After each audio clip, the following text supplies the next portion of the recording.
इन्होंने AXR नाम से एक कॉइन बनाया है। इस कॉइन के माध्यम से बांग्लादेश और भारत में अब निवेश लिया जा रहा है। अब जो ऋतिक शर्मा नाम का शख्स जो मुजफ्फरनगर ज़िले का रहने वाला है, अब ये लवीस चौधरी का मेन आदमी बना हुआ है और अब ये अपने कॉइन के माध्यम से लोगों से निवेश ले रहा है। लवीस चौधरी के खिलाफ रेड कॉर्नर नोटिस निकल चुका है।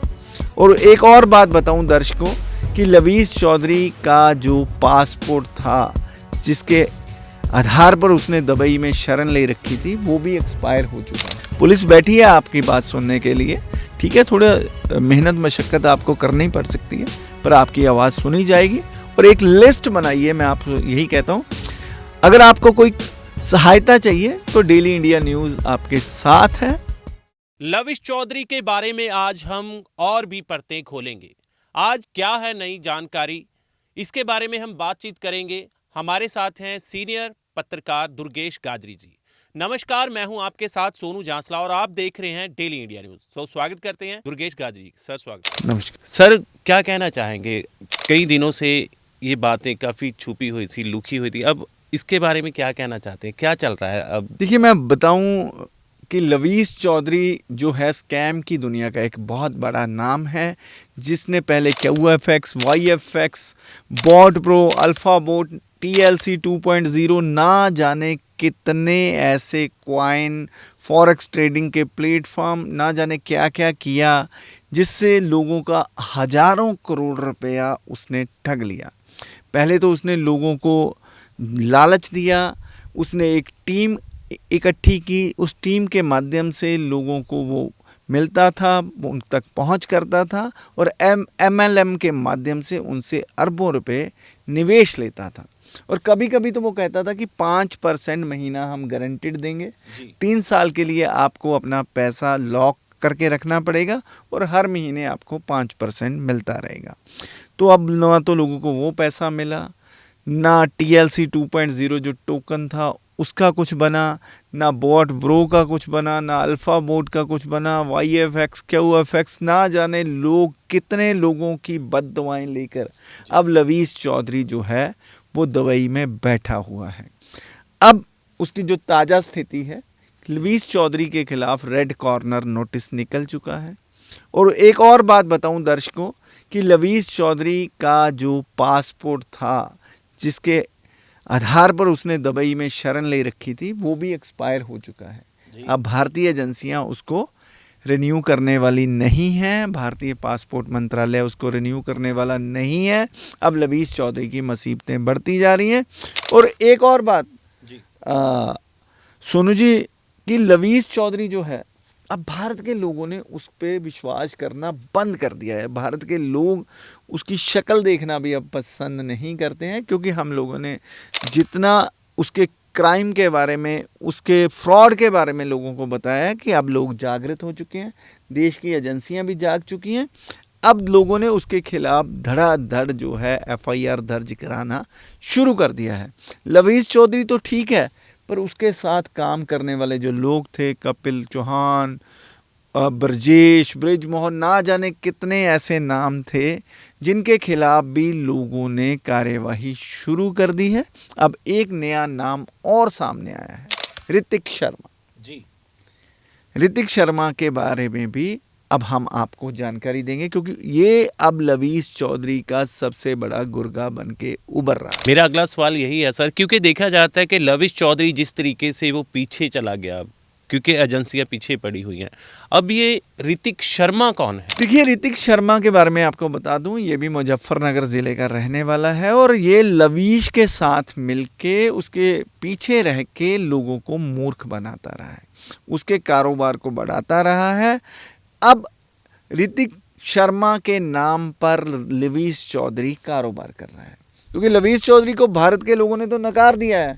अब उसने बांग्लादेश में अपना कारोबार पैर पसारने शुरू कर दिए हैं। भारतीयों को लूटने के बाद एक अहमद नाम का शख्स है, जिसके साथ मिलकर लवीस चौधरी बांग्लादेश से भी 1000 से 2000 करोड़ रुपए का निवेश ले चुका है।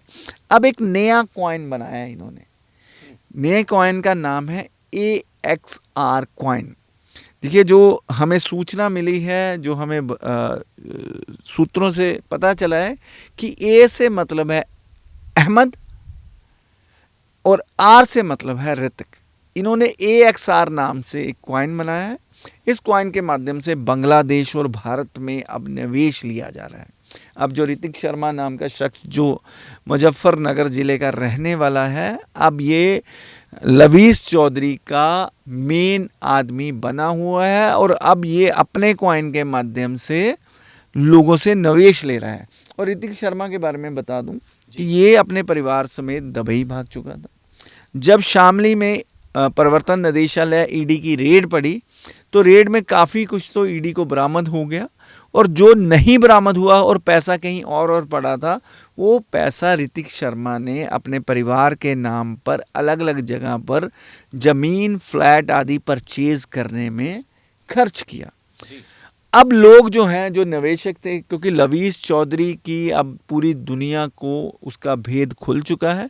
अब जो उसके प्रमोटर थे, जो उसके लीडर थे, वो भी उसके खिलाफ जंतर मंतर पर धरना देने के बाद अब जो मेन लीडर हैं, जिनके माध्यम से उन लोगों ने निवेश किया था, अब उन लोगों के खिलाफ भी उन्होंने कंप्लेंट देना शुरू कर दिया है। और ताज़ा मामला ऋतिक शर्मा का ही आया है। मुजफ्फरनगर के रहने वाले शामली के कुछ जो मुस्लिम भाईचारे के लोग थे, अब जब ये वॉर शुरू हुई तो ऋतिक शर्मा के परिवार के सदस्य जब वापस आए तो उनके घर पर पहुंच गए जी। उनके घर पर प्रदर्शन किया और उन्होंने उनसे कहा कि हमारे पैसे वापस करवाओ। जब परिवार ने ऋतिक शर्मा को फ़ोन किया तो ऋतिक शर्मा ने अपनी कुछ प्रॉपर्टी देकर उन लोगों को शांत किया। इसी तरह से, क्योंकि अब निवेशक और जो छोटे लीडर थे वो जाग चुके हैं जी। अब ब्रजेश के घर में, रूपनगर जिले में, पंजाब के, वहाँ पर भी लोगों ने जाकर दस्तक दी, धरना प्रदर्शन किया, अपने पैसे की मांग की, पुलिस को शिकायतें दी। तो ब्रजेश ने भी कुछ पैसे देकर और कुछ प्रॉपर्टी देकर जो निवेशक थे उनको सेटल किया, क्योंकि अब लोगों का पैसा जो है इन्हीं लोगों के पास है। लोगों ने जो निवेश किया था इन्हीं लोगों के माध्यम से किया था। हम पिछले 2 साल से लोगों को ये बता रहे हैं कि लवीस चौधरी खुद आपको लूटने नहीं आता है।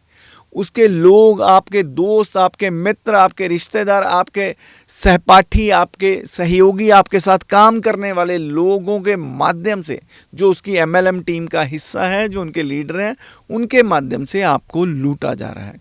अब जिस व्यक्ति के कहने पर आपने निवेश किया था, अब लोगों ने जिनके कहने पर निवेश किया था उनके खिलाफ मोर्चा खोल दिया है, क्योंकि उन लोगों ने तो भारी कमाई की है, वो तो अरबोपति बन गए। अब लोग तो सुसाइड करने तक को मजबूर हो रहे हैं। लोगों ने पैसा लगाया था अपनी बेटी की शादी के लिए, अपने बच्चों की पढ़ाई के लिए, अपने बुढ़ापे के लिए। अब उन सब का जो अपने गाड़ी खून पसीने की कमाई थी, लवीस चौधरी, ऋतिक शर्मा, ब्रजेश जैसे लोग लूट के विदेशों में बस गए हैं। अगर इतने अच्छे थे तो भारत में क्यों नहीं रह रहे? जी बिल्कुल। बात यह है सोनू जी कि अगर आप इतना अच्छा कारोबार कर रहे थे, लोगों को पैसे दे रहे थे, तो भारत छोड़ के क्यों भागे?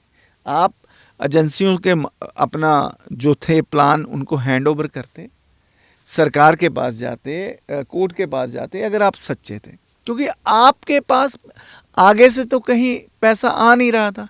आप मनी को रोटेट कर रहे थे, सर्कुलेट कर रहे थे, मनी सर्कुलेशन का काम कर रहे थे। क्योंकि अगर 5% महीना लवीस चौधरी किसी को देता था तो अगले 20 महीने तो आपके पैसे ही आपको वापस आने थे ना। 5-7 महीने बाद लोगों को लगता था कि कंपनी बड़ी अच्छी है जी, टाइम पे रिटर्न दे रही है। आपको मालूम ही नहीं था कि आपके खुद का पैसा ही आपको वापस आ रहा है। और जब उसके पास भारी भरकम रकम अरबों खरबों में इकट्ठी हुई तो उसने टाटा बाय बाय करके दुबई शिफ्ट कर लिया। तो अब तो उसके खिलाफ रेड कॉर्नर नोटिस भी निकल चुका है।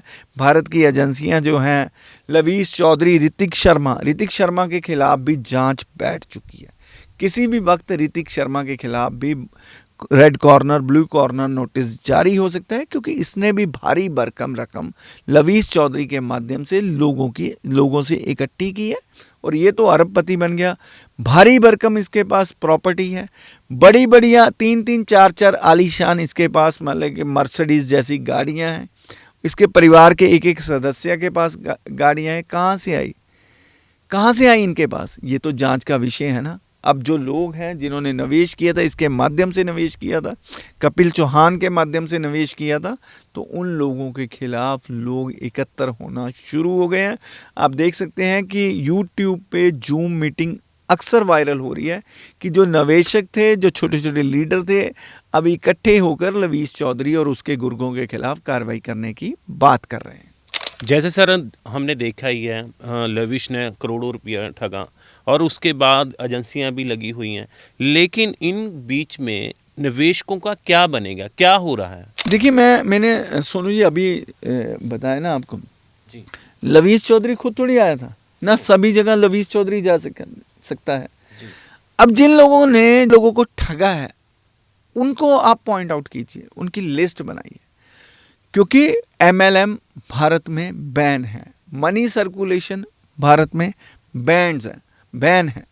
तो इन लोगों ने जो ये धंधा किया, जो आप तक पहुंचे, तो इन लोगों के खिलाफ एक कैंपेन चलाइए, उनके खिलाफ सरकार को, एजेंसियों को, पुलिस को शिकायत दीजिए। एजेंसियां अपने काम करेंगी, क्योंकि इन लोगों ने हजारों करोड़ रुपए जो आपका था इन लोगों की जेब में है, इनसे ही आपका पैसा वापस आ सकता है। लवीस चौधरी को जब भारत की एजेंसियां पकड़ेंगी तब पकड़ेंगी। जो लोग भारत में हैं, जिनके माध्यम से आप लोगों ने पैसा निवेश किया है, उनके खिलाफ आवाज़ बुलंद कीजिए, उनके खिलाफ पुलिस में कंप्लेंट कीजिए। ऋतिक शर्मा जैसे लोग हैं, इनके जब ये 5-7 लोग जाके इनके घर पे गए हैं, उन लोगों का अकाउंट सेटल किया है। जब ब्रजेश के घर कुछ लोग गए हैं, उसने उन लोगों का अकाउंट सेटल किया है, तो आपका भी अकाउंट सेटल हो सकता है। आप जाइए ना एजेंसियों के पास, पुलिस बैठी है आपकी बात सुनने के लिए। ठीक है, थोड़ा मेहनत मशक्क़त आपको करनी पड़ सकती है, पर आपकी आवाज़ सुनी जाएगी। और एक लिस्ट बनाइए, मैं आपको यही कहता हूँ।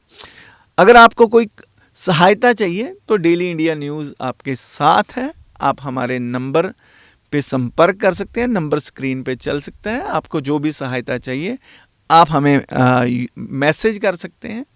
कोई भी आपको जानकारी चाहिए आप हमें मैसेज कर सकते हैं, हम आपको मैक्सिमम जानकारी देने की कोशिश करेंगे। सर आगे हम बात करें कि एजेंसियां, हमारे देश की एजेंसियां काम कहाँ तक चल रहा है, कैसे चल रहा है, क्या कर रही हैं एजेंसियां, हम आपसे जानना चाहेंगे। देखिए, देश की एजेंसियां बहुत अच्छे तरीके से काम कर रही हैं। देखो, जब तक मैं हमेशा बात करता हूं कि जब तक लोग बेनिफिशरी होते हैं ना, तब तक शिकायत नहीं करते। जब आपकी जेब में मोटा पैसा आ रहा होता है, आपको लगता है कि आप अच्छे पैसे कमा लेंगे, तब तक आप एजेंसियों को जानकारी तक नहीं देते। जब तक एजेंसियों को जानकारी मिलती है, तब तक बहुत बड़ा फ्रॉड हो चुका होता है। एजेंसियां जो है उसको फॉलो करती हैं, जिसने फ्रॉड किया है, फिर उसकी धरपकड़ शुरू करती हैं। और देश की जो प्रवर्तन निदेशालय ईडी है, उसने रिमार्केबल काम किया है। हैट्स ऑफ टू ईडी, जिसने लवीस चौधरी जैसे क्रुक को भारत से भागने के लिए मजबूर कर दिया, और अब उस कोशिश में जुटे हैं कि किसी तरीके से उसे दुबई से भारत लाया जाए, और दुबई में जितनी भी उसने प्रॉपर्टी बनाई है जो भारत के लोगों के पैसे की है, उसको सीज किया जाए और उस प्रॉपर्टी को बेच के भारत के लोगों का पैसा वापस दिलवाया जाए। इसी तरह जो भारत की पुलिस भी है, वो भी बड़े अच्छे से काम कर रही है। मध्य प्रदेश की पुलिस की बात करें, हरियाणा पुलिस की बात करें, यूपी पुलिस की बात करें, पंजाब पुलिस की बात करें, तो अच्छे से काम कर रही हैं। तो ऐसे लोगों के खिलाफ जम के धरपकड़ की कोशिश जारी है देश की एजेंसियों की। रेड कॉर्नर नोटिस निकलना देश की एजेंसियों की कामयाबी है। सर जाते जाते आप लवीस चौधरी के निवेशकों को क्या कहना चाहेंगे जो इन जैसे झांसों में फंस जाते हैं? देखिए, मैं आपको यही कहना चाहूँगा कि अपना लालच त्यागिए। कोई भी पैसा कमाने का शॉर्टकट नहीं है। मेहनत से ही अगर आप पैसा कमाएंगे, वो बढ़ेगा, फूलेगा। किसी के झांसे में मत आइए, क्योंकि ये लोग आपको अमीर करने के लिए बिल्कुल नहीं आए हैं। ये खुद अमीर होने के लिए आए हैं। आपके घर में किसी भी कोने में कोई पैसा रखा है, आपको सपने दिखाएंगे, आपको लालच जगाएंगे आपका, और वो पैसा लेकर ये लोग रफू चक्कर हो जाएंगे, फिर आप हाथ मलते रह जाएंगे। मेरा आप लोगों से अनुरोध है कि भारतीय रिजर्व बैंक बार बार कहता है कि जागो ग्राहक जागो। आपकी जानकारी, आपकी सजगता ही आपको ऐसे फ्रॉड से बचा सकती है। और लवीस चौधरी जैसे लोग जो हैं, ये सिर्फ और सिर्फ लोगों को लूटने के लिए आए हैं। बड़े बड़े एक्टर के माध्यम से मैं आपको अनुरोध करूंगा अपनी टीम से कि गोविंदा की वीडियो दिखाएं। तो गोविंदा जैसे लोग जिनको लोग प्यार करते हैं, इन क्रुक्स के प्रोग्राम में जाके लोगों को प्रोत्साहित करते हैं निवेश करने के लिए, तो गोविंदा जैसे लोगों के खिलाफ भी कार्यवाही होनी चाहिए। ऋतिक शर्मा जिसने AXR कॉइन के माध्यम से अब लूट शुरू की है, उसके खिलाफ तुरंत प्रभाव से कार्यवाही होनी चाहिए और उसके कॉइन में निवेश नहीं करना चाहिए।